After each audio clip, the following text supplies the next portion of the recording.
21/3/1996ರಿಂದ ಸೇವೆಗೆ ಸೇರಿ ಅಲ್ಲಿ 16 ವರ್ಷಗಳ ಕಾಲ ಸೇವೆ ಪೂರೈಸಿ ತದನಂತರ ಇದೀಗ ನಮ್ಮ ಅರ್ಲಬಕ್ಷ ವಾಲಿಕಾಡ್ ಸರ್ ಹೇಳಿದ ಹಾಗೆ ಕಣ್ಣಿ ಎಯು ಅವರ ಮಗ ಬಸವರಾಜ್ ಪಾಟೀಲ್ ಅವರ ಜೊತೆ ಮ್ಯೂಚುವಲ್ ಆಗಿ ಇಲ್ಲಿ ಬಹಪೇಟ್ ಸ್ಕೂಲಿಗೆ ಬಂದೆ. ಅಲ್ಲಿಯೂ ಕೂಡ ಎಲ್ಲ ಸಂಘಟನೆಯವರ ಜೊತೆ ಸಹಕಾರ ಮನೋಭಾವನೆಯಿಂದ ಶಾಲೆಯ ಶೈಕ್ಷಣಿಕ ಪ್ರಗತಿಯಾಗಿ ನಾನು ಎಷ್ಟು ಕೆಲಸ ಮಾಡಬೇಕು ಅಷ್ಟು ಕೆಲಸ ಮಾಡಿದ ತೃಪ್ತಿ ಕೂಡ ನನಗಿದೆ. ತದನಂತರ ಅಲ್ಲಿಂದ ನಾನು ನೇರವಾಗಿ ಕೌನ್ಸಿಲಿಂಗ್ ಮೂಲಕ ಪಟ್ಟಣದ ಸರ್ಕಾರಿ ಉರ್ದು ಹಿರಿಯ ಪ್ರಾಥಮಿಕ ಶಾಲೆ ಮರಡಿ ಶಾಲೆಯಲ್ಲಿ ನಮ್ಮ ಈ ಶ್ರೀಯುತ IM ಬೇಂದ್ರೇಕರ್ ಗುರುಗಳು ಹಾಗೂ ಈಗ ಸದ್ಯ ಸೇವೆ ಸಲ್ಲಿಸುತ್ತಿರುವ PM ಸೌದಿ ಮೇಡಮ್ ಅವರ ಜೊತೆ ಸುಮಾರು 3 ವರ್ಷಗಳ ಕಾಲ ಸೇವೆ ಸಲ್ಲಿಸಿ 2024-25ನೇ ಸಾಲಿನಲ್ಲಿ ತಾಲೂಕಾ ಮಟ್ಟದ ಅತ್ಯುತ್ತಮ ಶಿಕ್ಷಕ ಪ್ರಶಸ್ತಿಯನ್ನು ಕೂಡಿ ನಾವು 3 ಜನ ಇದ್ದೆವು. ಸೌದಿ ಮೇಡಮ್ ಹಾಗೂ ಬೇಂದ್ರೇಕರ ನಾವು ಕೂಡಿ ಪ್ರತಿ ವರ್ಷ ಆ ಉರ್ದು ಶಾಲೆಯಿಂದ ಮುರಾರ್ಜಿ ಶಾಲೆಗೆ ನಾನು 3 ವರ್ಷಗಳ ನನ್ನ ಅವಧಿಯಲ್ಲಿ ಕನಿಷ್ಠ ವರ್ಷ ಇರುವುದೇ 5ನೇ ವರ್ಗಕ್ಕೆ 6, 5 ಹುಡುಗರಿದ್ದರು. ಅದರಲ್ಲಿ 50% ಹೆಚ್ಚಿಗೆ ನಾವು ಮುರಾರ್ಜಿ ಶಾಲೆಯ ಮಕ್ಕಳನ್ನು ಆಯ್ಕೆ ಮಾಡಿದ್ವಿ. ಇದೊಂದು ನನ್ನ ಹೆಮ್ಮೆ. ಇದೇ ಸಲ ಲಾಸ್ಟ್ ನಾನು ಇಲ್ಲಿ ಟ್ರಾನ್ಸ್ಫರ್ ಆಗಿ ನಿಂಬಾಳ ಹೋಗುವಾಗ ಪ್ರವಾಸನಾಗಿ ಹೋಗುವಾಗ 8 ಜನ ವಿದ್ಯಾರ್ಥಿಗಳು ನಮ್ಮ ಶಾಲೆಯಲ್ಲಿ ಮುರಾರ್ಜಿ ಪರೀಕ್ಷೆ ಕೊಡ್ತಿದ್ರು. ಅದರೊಳಗೆ 6 ಜನ ಮುರಾರ್ಜಿ ಪರೀಕ್ಷೆ ಹಾಲಿಗೆ ಸೆಲೆಕ್ಟ್ ಆಗ್ಯಾರ. ಇದೊಂದು ಹಾಜರಾಗಿ ಅಲ್ಲಿಯೂ ಕೂಡ ಸುಮಾರು 1-2 ತಿಂಗಳ ಕಾಲ ಸೇವೆ ಸಲ್ಲಿಸಿ ಅದೇ ಶಾಲೆಯಲ್ಲಿ ನಿವೃತ್ತನಾಗಿದ್ದೇನೆ. ಅಲ್ಲಿಯವರು ಕೂಡ ಈಗ ನಮ್ಮ ಸಹೋದರಿ ಆ ತಾಲೂಕಿನ ಇಂಡಿ ತಾಲೂಕಿನ ಎಲ್ಲ ಸಂಘಟನೆ ಪದಾಧಿಕಾರಿಗಳಿಗೂ ಮತ್ತು ನಾನು ಸೇವೆ ಸಲ್ಲಿಸಿದ ಶಾಲೆಯ ಎಲ್ಲ ಶಾಲೆಗಳ ಶಿಕ್ಷಕ ಬಳಗದವರಿಗೂ ಕೂಡ ಈ ಸಮಯದಲ್ಲಿ ನಾನು ಅವರನ್ನು ಸ್ಮರಿಸದೇ ಇರಲಾರೆ. ಮತ್ತು ಇಲ್ಲಿ ಚರ್ಚಣಕ್ಕೆ ಬಂದ ತಕ್ಷಣ ಇಲ್ಲಿ ಚರ್ಚಣ ಸಂಘಟನೆಯವರು ಕೂಡ ನಮಗೆ ಅಷ್ಟೇ ಯಾವತ್ತೂ ಗೌರವದಿಂದ ನಮ್ಮನ್ನು ಕಂಡು ಬಹಳ ಗೌರವದಿಂದ ಎಲ್ಲ ಸಂಘಟನೆಯವರು ಕರೀತಿದ್ರು. ಆದರೂ ಸಹಿತ ನಾನು ಅಲ್ಲಿ ಅವ್ರ ಜೊತೆ ಹೆಚ್ಚು ಬರ್ತಿತ್ತಂದ್ರೆ ತಮ್ಮೆಲ್ಲರ ಸಮಕ್ಷ ಹೇಳ್ಬೇಕಂದ್ರೆ ಅರ್ಲಬಕ್ಷ ವಾಲಿಕಾಡ್ ಯಾಕಂದ್ರೆ 11 ವರ್ಷ ಸರ್ವಿಸ್ ಆಗ್ಯಾರ. ನಮ್ಮ ಅವ್ರ ಜೊತೆನೆ ನಮ್ಮ ಸಹಕಾರ ಬಹಳ ಇತ್ತು. ಬಿಡಿಗೆ ಸರ್ ಅಲ್ಲಿ, ಅರಳೈ ಸರ್ ಅಲ್ಲಿ, ಆಮೇಲೆ ಇನ್ನೊಬ್ರು ಬರ್ಬೇಕಾಗಿತ್ತು, ಬಂದಿಲ್ಲ. ವಾಕಿ ಪಾಟೀಲ, ಆಮೇಲೆ ಅಲ್ತಾಫ್ ಮೋರಮಣಿ ಇವರೆಲ್ಲ ಬರ್ಬೇಕಾಗಿತ್ತು, ಹೇಳಿದ ಬಂದಿಲ್ಲ. ಅಲ್ಲಿನೂ ಕೂಡ ಅಷ್ಟೇ ಸಹಕಾರದಿಂದ ಕೆಲಸ ಮಾಡಿವು. ಇಲ್ಲಿ ಚಂಚಣಕ್ಕೆ ಹೋದ ಕೂಡಲೇ ನಾನು ಇನ್ನೂವರೆಗೂ 1 ದಿವಸ ಸಹಿತ BO ಆಫೀಸ್ಗೆ ಹೋಗಿಲ್ಲ. ಎಲ್ಲ ಕೆಲಸ ಬೇಂದ್ರೇಕರ್ ಸರು, SS ಪಾಟೀಲ್ರು ನಮ್ಗೆ ಏನು ಕೆಲಸ ಇದ್ರು ಅವರೇ ಮಾಡ್ಕೊಂಡು ಬರ್ತಿದ್ರು. 1 ದಿನ ಸಹಿತ ಹೋಗಿಲ್ಲ. ಏನಾದ್ರು ಅವ್ರ ಸೊಸೈಟಿ ಫಂಕ್ಷನ್ ಇಟ್ಕೊಂಡ್ರಂದ್ರೆ ಅಷ್ಟೇ ಹೋಗ್ತಿದ್ದ. ಅಷ್ಟೇ ಅಲ್ಲೇ ಇಲ್ಲಿ ಚಂಚಣದೊಳಗೆ ನಮ್ಮ ಟೀಮ್ ಭಾಳ ಅತ್ಯುತ್ತಮ ಟೀಮ್ ಇತ್ತು. ವಾಕಿಂಗ್ ಟೀಮ್ ಅದ.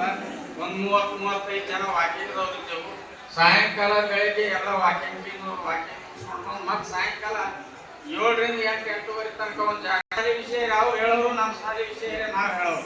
ಒಟ್ಟಾರೆಯಾಗಿ ನನ್ನ ಸರ್ವಿಸ್ ಒಳಗೆ ಈ ಪವರ್ ವಕೀಲ್ ಹೇಳಿದಾಗೆ ಯಾವುದೋ ಒಂದು ತಪ್ಪು ಚುಕ್ಕೆ ಇಲ್ಲದೆ 30 ವರ್ಷ 4 ತಿಂಗಳ 10 ದಿವಸ ಸೇವೆ ಸಲ್ಲಿಸಿ ನಾನು ನಿವೃತ್ತನಾಗಿದ್ದಕ್ಕೆ ಈಗ ಈ ಎಲ್ಲ 3 ತಾಲೂಕುಗಳಿಂದ ಆಗಮಿಸಿದ ಎಲ್ಲ ಶಿಕ್ಷಕ ಬಳಗದವರಿಗೂ, ಗುರುಮಾತೆಯವರಿಗೂ, ನನ್ನ ಬಂಧು ಬಳಗದವರಿಗೂ, ಗ್ರಾಮದ ಗಣ್ಯರಿಗೂ ಮತ್ತು ಆತ್ಮೀಯ ಇಲ್ಲಿ ಪತ್ರಕರ್ತ ಬಂದ ಆ ರಿಯಾಜ್ ಅವರಿಗೂ ಎಲ್ಲರಿಗೂ ಕೂಡ ನನ್ನ ಮಾತುಗಳನ್ನು ತಾವೆಲ್ಲರೂ ಮನಸ್ಸಿ ನನಗೆ ವಂದನಾರ್ಪಣೆ ಮಾಡ್ತೇನೆ. ಇವತ್ತು ನಿವೃತ್ತಿ ಹೊಂದಿದಂಥ ಅಡಿವೆಪ್ಪ ಇವರಿಗೆ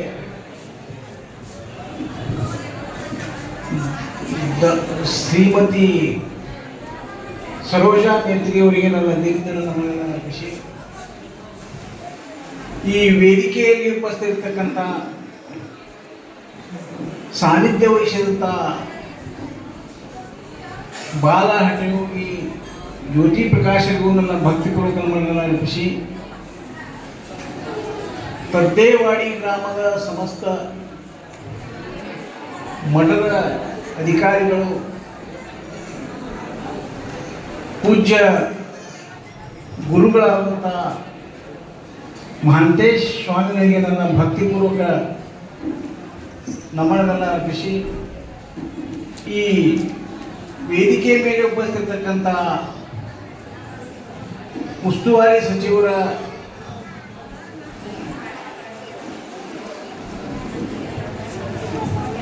M B Patil, P A ಸಾಹೇಬ್ರಂತ ಭೋಸ್ಲೆ ಅವರೇ, ಸನ್ಮಾನ್ಯ ಶ್ರೀ ಶ್ರೀಶೈಲಗೌಡ ಬ್ರಾಹ್ಮಣ್ ಅವರೇ, ಅಲ್ಲಾ ಬಕ್ಷ್ ಅವರೇ, ಸಹೋದರಿ ಶ್ರೀಮತಿ ದಾನಮಗೌಡ್ತಿ ಅವರೇ, ಎಸ್ ಎಸ್ ಪಾಟೀಲ್ ರೇ, ತಾಲೂಕ್ ಪಂಚಾಯತಿ ಮಾಜಿ ಸದಸ್ಯರಾದಂಥ ಝಳ್ಕಿ ಅವರೇ, ವಕೀಲರಾದಂಥ ಗಜಾನಂದ್ ಪವಾರ್ ಅವರೇ, ಬಹುಶಃ ಎಲ್ಲರ ಹೆಸರನ್ನು ತೆಗೆದುಕೊಳ್ಳಲು ಈ ವೇದಿಕೆ ಮೇಲೆ ಉಪಸ್ಥಿತಕ್ಕಂಥ ಎಲ್ಲ ಗಣ್ಯಾತಿ ಗಣ್ಯರೇ, ಶ್ರದ್ಧೆಯ ತಾಯಂದಿರೇ, ಗುರು ಹಿರಿಯರೇ, ಉಪಸ್ಥಿತಕ್ಕಂಥ ಗೌರವರೇ,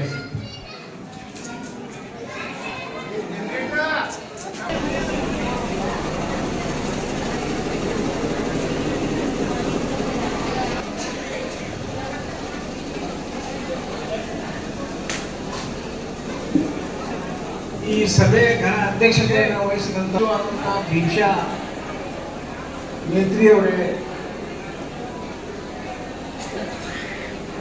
ಬಂಧುಗಳೇ, ಇವತ್ತು ಮೇತ್ರಿ ಗುರುಗಳು ತನ್ನ ಪ್ರವೃತ್ತಿಯಿಂದ ಇವತ್ತು ನಿವೃತ್ತಿ ಹೊಂದಿದ. ನಿವೃತ್ತಿ ಪ್ರತಿಯೊಬ್ಬರಿಗಿದ್ದುತ್ತೆ, ಅದರಾಗಿ ಎರಡನೇ ಮಾತೇ ಇಲ್ಲ. ಯಾರೇ ಯಾವುದೇ ನೌಕರಿ ಮಾಡಲಿ, ಇವತ್ತು ಯಾರೇ ಹುಟ್ಟಿ ಏನೇ ಆದರೂ ನಿವೃತ್ತಿ ಆಗೋದು ಖಚಿತ ಇದೆ. ಆ ನಿವೃತ್ತಿ ಮತ್ತು ಪ್ರವೃತ್ತಿ ಎರಡರ ಮಧ್ಯದಲ್ಲಿ ಏನು ಕೆಲಸ ಮಾಡ್ತಾರೆ ಅದು ಶಾಶ್ವತವಾದಂತಹ ಕಾರ್ಯ ಅಂತ ಹೇಳಲಿಕ್ಕೆ ಇಚ್ಛೆಪಡ್ತಾರೆ. ಯಾಕೆ ಅಂದ್ರೆ 60 ವರ್ಷಗಳ ಗುರುಗಳು ನಿವೃತ್ತಿ ಹೊಂದಿದ್ದಾರೆ, ನಿವೃತ್ತಿ ಹೊಂದಿಲ್ಲ. ಅವ್ರ ಪ್ರವೃತ್ತಿ ಏನು ಅಂದ್ರೆ ಶಿಕ್ಷಣ ಕಲಿಸೋದು, ಸಮಾಜದಲ್ಲಿರ್ತಕ್ಕಂಥ ಜನರಿಗೆ ಶಿಕ್ಷಕನಾಗಿ ಬದುಕುವುದು. ಅಂದ್ರೆ ಶಿಕ್ಷಕನಾಗಿ ಬದುಕಬೇಕಪ್ಪ ಅಂದ್ರೆ ಎಲ್ಲ ರೀತಿಯ ಸಮಾಜದ ಸುಂದರ ಮೌಲ್ಯಗಳನ್ನು ಜೋಡಿಸಿ ಆ ಸಾಮಾಜಿಕ ನ್ಯಾಯವನ್ನ, ಸಾಮಾಜಿಕ ಹೇಗೆ ಇವತ್ತು ಸಮಾಜ ಒಳದು ಛಿದ್ರ ಆಗಲಾಗತೈತೆ ಅದನ್ನು ಒಂದಗೂಡಿಸುವಂತಹ ಕೆಲಸ ಯಾರು ಮಾಡ್ತಾರಪ್ಪ ಅಂದ್ರೆ ಅದು ಪ್ರವೃತ್ತಿಯೇ ಇರತಕ್ಕಂಥ ಮೇತ್ರಿ ಸರ್ ಮಾಡೋಕ್ಕಾಗ್ತದೆ. ಬಂಧುಗಳೇ, ಇವತ್ತು ನೋಡಿ, ಬಹುಶಃ ನಮ್ಮ ಇತಿಹಾಸವನ್ನು ನಾವು ತೆಗೆದುಕೊಂಡು ನೋಡಿದ್ರೆ ಈ ದೇಶಕ್ಕೆ ಭವ್ಯ ಭವಿಷ್ಯತ್ತನ್ನ ರೂಪಿಸುವಂತ ಶಕ್ತಿ ಯಾರ ಬಳಿ ಇದೆ ಅಂದ್ರೆ ಅದು ಶಿಕ್ಷಕರ ಹತ್ರ ಮಾತ್ರ ಐತಿ. ಶಿಕ್ಷಕರು ಇವತ್ತು ಮನುಷ್ಯ ಹುಟ್ಟಿದ ಮೇಲೆ ಇದೀಗ ಮಾತನಾಡ ಗಜಾನನ ಪವಾರ್ ವಕೀಲರು ಏನು ಹೇಳ್ಯಾರಪ್ಪ ಅಂದ್ರೆ ಮನುಷ್ಯ ಹುಟ್ಟಿದ ಮೇಲೆ ಸಾವು ನಿಶ್ಚಿತ ಇರ್ತೈತಿ, ಆದ್ರೆ ಹುಟ್ಟು ಸಾವಿನ ಮಧ್ಯದೊಳಗೆ ಏನು ಕಾರ್ಯವನ್ನು ಮಾಡ್ತಾರೆ, ಯಾವ ಥರ ಅವರು ತಮ್ಮ ನಡವಳಿಕೆಯನ್ನು ಇಟ್ಕೊಂಡಿದ್ದಾರೆ ಅಂತ ಹೇಳಿದ್ದಾರೆ ಅವರು. ಬಂಧುಗಳೇ, ಇವತ್ತು ನೋಡಿ, ಗುರುಗಳು ಇತಿಹಾಸ ಹೇಳುವಾಗ ನಿಮ್ಗೆ ಹೇಳ್ಯಾರಪ್ಪ ಅಂದ್ರೆ ಭಾರತ ದೇಶ ಅತ್ಯಂತ ಪೂಜ್ಯನೀಯ ದೇಶ, ಇಲ್ಲಿ ಸಂಸ್ಕಾರ ಸಂಸ್ಕೃತಿ ಇಡೀ ಜಗತ್ತಿಗೆ ಸದ್ಯಕ್ಕೆ ಮಾದರಿ ಆಗ್ತಾವ ಅಂತ ಹೇಳಿದ್ದಾರೆ. ಅದೇ ತೆರನಾಗಿ ಮಾನ್ಯ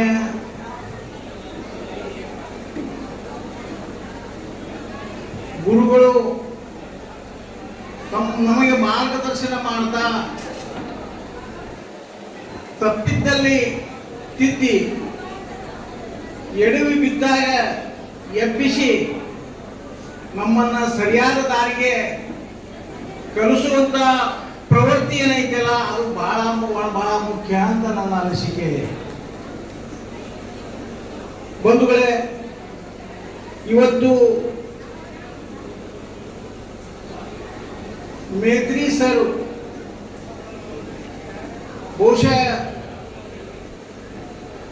ಅವರು ಮಾಡಿದ ಕಾರ್ಯಗಳನ್ನ ಇದೀಗ ಎಲ್ಲವನ್ನ ನಮ್ಮ ಮುಂದೆ ಇಟ್ಟಿದ್ದಾರೆ. ಅವರು ಪ್ರಶಸ್ತಿ ಎಷ್ಟು ಪಡೆದಾರಪ್ಪ ಅಂದ್ರೆ ಪ್ರಶಸ್ತಿನೂ ಪಡೆದಾರ. ಆದ್ರೆ ಎಂದೂ ವ್ಯಾಮೋಹಕ್ಕೆ ಬಲಿಯಾಗದೆ ನಾನು ಪ್ರಶಸ್ತಿ ಪಡೆದೀನಿ ಅಂದ್ರೆ ನಾನು ಶ್ರೇಷ್ಠ ಅಂತ ಅವ್ರು ಎಂದೂ ಅಂತಿಲ್ಲ.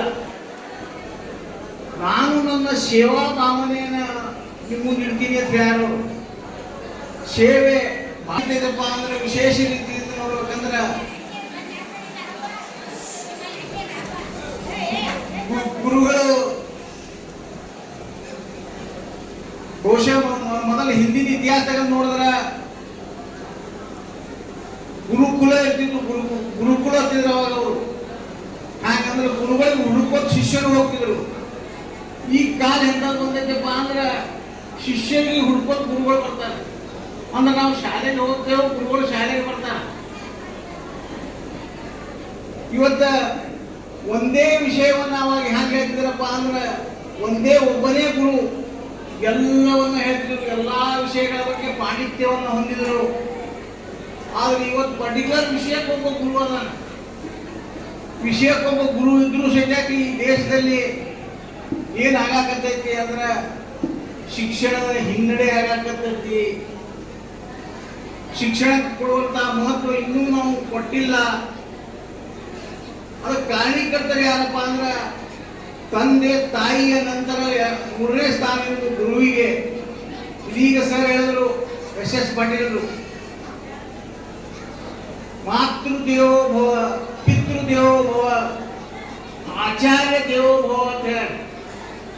ಆಚಾರ್ಯ ದೇವೋ ಭವ ಅಂದ್ರ ತಾಯಿ ತಂದೆ ನಮ್ಮನ್ನು ಹುಟ್ಟಿಸಿದಂತ ತಾಯಿ ತಂದೆ ಹುಟ್ಟಿದರ ಮುಂದೆ ಸಮಾಜದಲ್ಲಿ ಹೇಗೆ ಬದುಕಬೇಕು, ಸಾಮಾಜಿಕವಾಗಿ ನಾವು ಯಾವ ತರ ಇರಬೇಕು ಅನ್ನುವಂತ ಮಾತನ್ನ ನಮಗ ಇವತ್ತು ಈ ಮಟ್ಟಕ್ಕೆ ಅದಕ್ಕಂತ ಮಹತ್ವವಾದ ಪವಿತ್ರವಾದಂತ ಒಂದು ಕಾರ್ಯವನ್ನ ಗುರುಗಳು ಕಳೆದ 30 ವರ್ಷದ 4 ತಿಂಗಳ 10 ದಿವಸ ಎಲ್ಲವನ್ನ ಮಾಡ್ಯಾರ.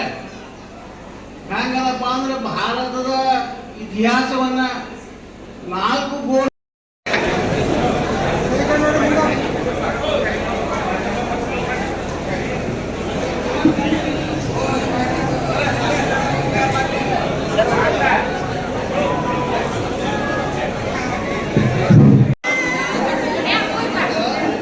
ನೋಡಿ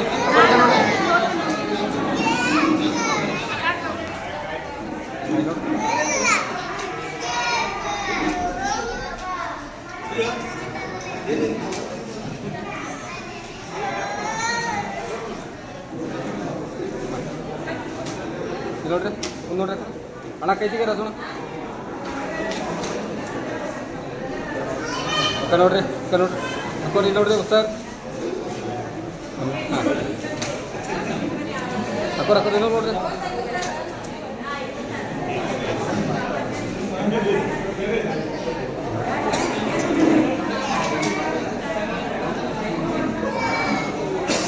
ನೋಡ್ರಿ ಸರ್ ಇಲ್ಲಿ ನೋಡ್ರಿ